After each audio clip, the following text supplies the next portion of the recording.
think first and foremost, it's absolutely unacceptable. I think as a league, as a whole. Can you pause it here? She starts out by saying, first and foremost, I want to address what's going on with AT. Now, let me explain something to you. There isn't a serious coach in any... Hold on, because this reaction deserves your full attention. A well-known veteran Indiana reporter just went public, and he didn't hold back calling Stephanie White a genuine threat to Caitlin Clark's entire career. A player on another team intentionally, and you can say whatever you want, but it was intentional, trying to injure one of their own player, much less the star player. Now, before I get into the whole Caitlin Clark part of it, you got to understand where this woman, Stephanie White, is. She's a lesbian. She's, quote, married. I want you to hear this again, because the exact words matter here. He didn't just say she was a shaky pick. He didn't just call her a controversial choice. No, he came right out and used the word threat to describe what she means for the biggest star this sport has ever seen. The fever. Obviously, everybody with half a brain would understand that you shouldn't go online, make racist, sexist, homophobic, misogynist comments. Fine. But that's not what this is about. And you can get to that later without going first and foremost. Yeah, everybody understands that. Hell, I get death threats damn near every day. I got somebody wanting to get their damn feet hot every damn day. So what? So what? All that is a woman, Alyssa Thomas, not taking any accountability. Now, before anyone tries to wave this away, you need to know who's talking here. This is not some anonymous guy in his basement shouting hot takes into a microphone for clicks. We're talking about Dan Ditch. Woman walking back into the locker room. If, again, and I always preface everything with, if this is a real league. Go ahead. It's not acceptable. Yes, we have to continue to protect our players. We've got to continue to support our players and our... Bro, Dan Ditch, not even a month ago, 2 weeks ago, he was defending Stephanie White blow for blow. Blow for blow. To see this, him switch up his take like this. Here's someone who spent decades living and breathing Indiana basketball, watching every twist and turn. And here's the bigger part. This is a guy who stepped up to defend this league when everyone else was ready to rip it apart. Play a basketball game. And AT was exactly right. Like, we get to play a basketball game. And yes, that's going to come with criticism. Yes, that's going to come with... Hang on there. AT is exactly right. We get to play a basketball game. But what Stephanie White should say, but she's so stupid, is she should say that was not a basketball play. That was a play that could have seriously injured our star player. She should have had more than a one-game suspension. Instead of making Alyssa Thomas out to be a freaking martyr. But again, lesbian woman, married to an African-American, she can't put her personal life aside and do what an actual coach would do. Not just somebody standing up in front of us as the face of LGTB ABCD. Listen to the rest of this. So, here's the twist. This same guy had actually been defending Stephanie White all along, right up until now. Which makes you wonder what really happened. What could push a careful, measured reporter, someone who's always had the league's back, to suddenly explode on air like this? And teams, that is going to come. But it's not hard to not be a jerk. And if you are one of these people that are online doing this, do not call yourself a WNBA fan. Our league is about inclusiveness.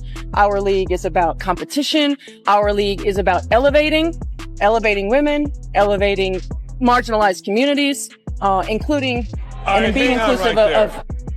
Hang on. So that's what I'm saying. Our league, competition is kind of in the middle of it. That's what your league is about. Your league is about elevating marginalized communities. So you've said exactly what I have said. This league is run for and by lesbians, angry African-American lesbians. If you want to go to a marginalized community, there's your number one. Picture this moment first, because it's the spark that lit everything on fire. A clip starts playing, and in it, you hear someone casually ask if she's even married. That's it. That's the moment that kicked off this entire storm. Because right before that clip, we saw something brutal.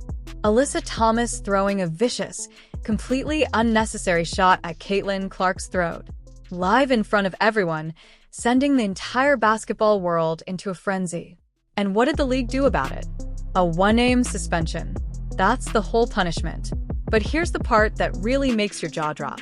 Stephanie White, the head coach of the Indiana Fever, the one person whose entire job is supposed to be protecting her franchise player, didn't rush to defend Clark.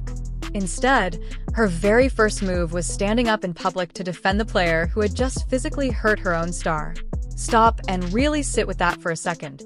Your best player, the face of your entire franchise, gets hit with something everyone agrees has nothing to do with basketball. And your response as the leader is to walk to the podium and start talking about inclusivity and online negativity. That's not just strange, that's stunning. Now, here's where things get uncomfortable, because the reporter breaking this down, a well-known Indiana basketball voice, brought up something personal. He mentioned Stephanie White's relationship with Lisa Salters, the respected ESPN reporter. But before you assume the worst, understand this isn't about attacking anyone for who they love. That's not the point at all. The real question being asked is about leadership and fairness. When you're coaching the single biggest star women's basketball has ever seen, can you really let personal relationships and loyalties cloud your judgment? Because based on how this whole thing played out, it sure looks like that's exactly what happened. Think about the bigger picture here. On one side, you have Alyssa Thomas, a prominent figure within the league's community. On the other, Stephanie White, married to a well-known figure in mainstream sports media. Those overlapping worlds are hard to ignore. So, when White steps up to the microphone and her first instinct is to defend Thomas while pivoting straight into a lecture about inclusivity, you have to wonder what message that sends. What does it tell her own locker room? And more importantly, what does it tell Caitlin Clark, the rookie who just took a hit to the throat on national television? The reporter isn't wrong when he says no serious coach in any serious league would ever handle a moment like this the way she did. Now, flip the script for a second. Imagine if this happened in the NBA. Imagine LeBron James takes a dirty, obviously intentional fall, and his own coach's first public comment is defending the guy who hit him while complaining about internet trolls. That story doesn't just make headlines. It becomes the only story in sports for a week. That coach is unemployed by morning. But somehow in the WNBA, a moment exactly like this gets treated like just another Tuesday. And then comes the quote that really set everything off. Stephanie White actually said on record that the league is about lifting up marginalized communities first and competition second. Read that again. Not building the best basketball product, not protecting star players, not chasing championships, lifting up communities first. That's when the reporter finally said out loud what a lot of fans have quietly been thinking for years. That this league sometimes feels less like a competitive sports organization and more like a platform pushing a specific message. Now, you can debate his tone all day long, but the actual question underneath it, that one's fair. When a head coach openly puts social messaging ahead of defending her own player after a violent on-court incident, what else are people supposed to think about where her priorities actually sit? And when you casually say community and competition in the same breath, you're telling everyone which one really comes first for you. Spoiler, it's not basketball. Here's the simplest rule in any workplace, especially professional sports. Your personal life should never dictate how you do your job. Doesn't matter what's happening off the court. Doesn't matter what your relationships are. It doesn't matter which community you belong to outside of work. When you're the head coach for the most important player this sport has ever produced, and she gets attacked on the floor, your job is simple. Defend her. Demand accountability. Send a clear message that this will not be tolerated. Stephanie White had that defining moment, and she completely missed it. And this isn't some one-time slip either. This same league completely snubbed Clark during All-Star voting despite her single-handedly pulling in record-breaking numbers of viewers. Official league accounts have repeatedly downplayed her achievements while pushing attention toward other veteran players instead. It's a pattern treating their biggest draw, their ticket to real mainstream growth, like a problem to be managed instead of a star to be celebrated. And let's talk about the death threats excuse, because it's wearing thin fast. Yes, public figures get threats. That's a horrible reality of fame today, but you don't get to use that as a shield to dodge accountability for your own actions. Alyssa Thomas didn't start getting backlash out of nowhere. She got it because she threw a violent non-basketball hit at the most popular player in the league on live television. That's not randomness, that's cause and effect. Now watch how Stephanie White tries to spin this whole narrative. She stands at the podium and claims outsiders are using the league to push their own toxic agendas. But ask yourself, who's actually being divisive here? Is it the millions of fans furious that their favorite player got hurt and the punishment was a joke? Or is it the coach using a violent incident as a stage to lecture people while hinting that anyone upset is secretly prejudiced instead of just admitting what the video clearly shows? This right here is the real problem killing the league's credibility. They want massive ratings. They want the sponsorships. They want the media spotlight that comes with having a true generational superstar. But at the same time, they want total control over the narrative, and they shut down any criticism by calling it hate. You simply cannot have both. And here's what makes this moment so significant. The reporter calling this out isn't some random internet voice.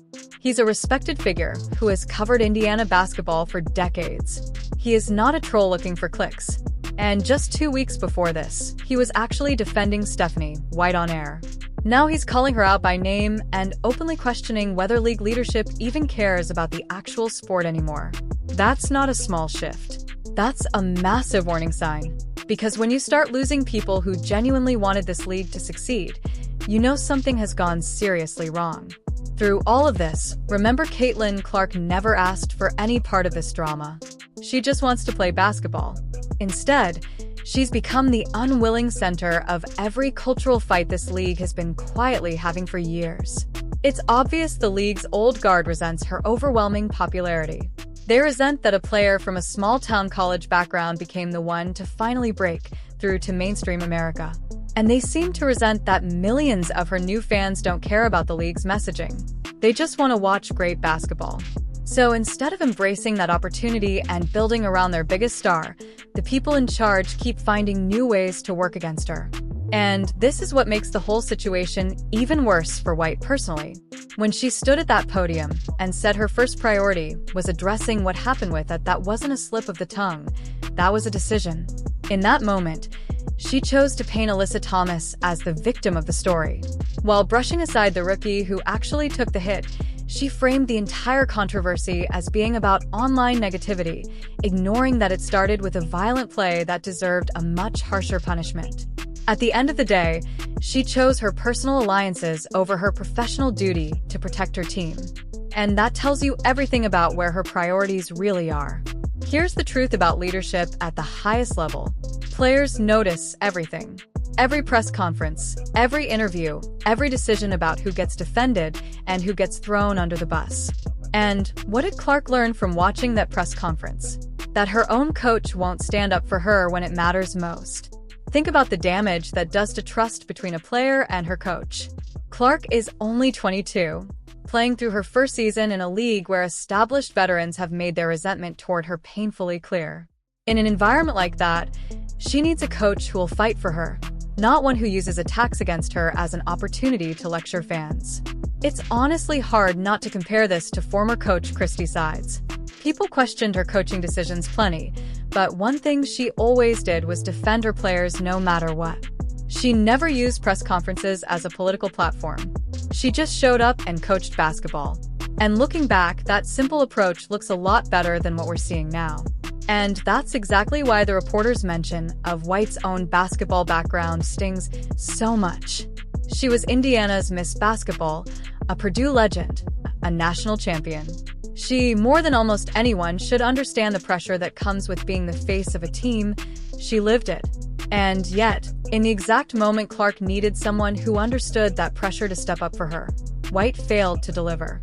That line about inclusiveness really doesn't hold up well here. Inclusive for who? Exactly. Not for the 22-year-old franchise player who got hurt on the court. Not for the millions of new fans who are constantly told they don't count as real fans just because they came for basketball.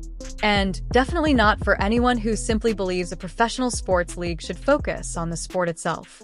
What Stephanie White is really saying, whether she means to or not, is that this league feels like a space built primarily for one specific group, and everyone else should just stay quiet. And that's exactly why Caitlin Clark's massive popularity feels so threatening to that old system. She's bringing in fans who don't care about messaging. They care about greatness. They want to watch elite basketball, plain and simple. And that terrifies people who built their whole identity around something other than the game itself. Because if basketball becomes the real draw, their grip on the narrative disappears completely.